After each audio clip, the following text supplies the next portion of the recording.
Jottono sari kaham tini update latest news nge abohai chini 32 nong matarbari ni andaro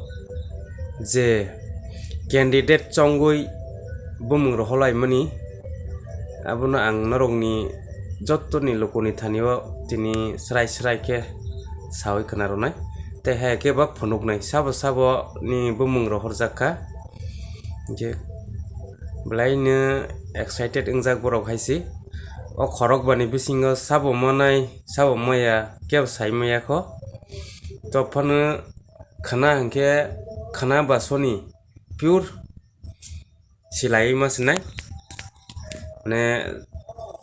swabongno 5 jona bisingo je जों khoroksa ke sioni thanglai ang bumung khoi salia norokno video khoroksa ke ang video ni sohote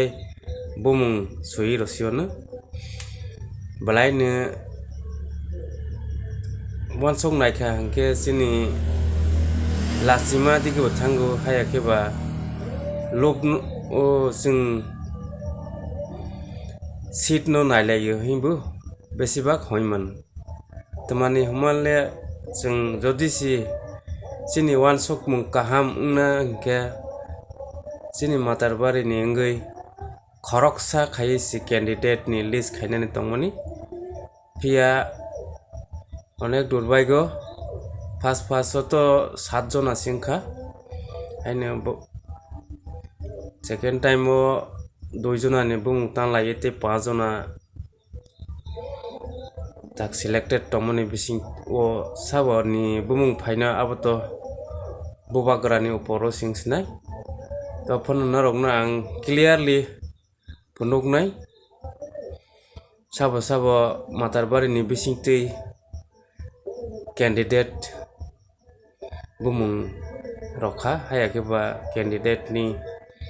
jara seat nainai rokni narokni buskango ang sarai punuknai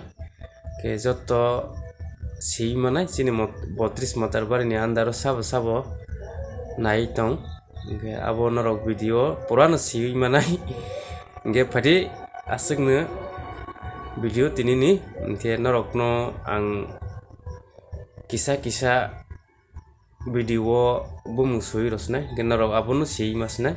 sabo ni candidate nka jottono hambai asukno ani tinini video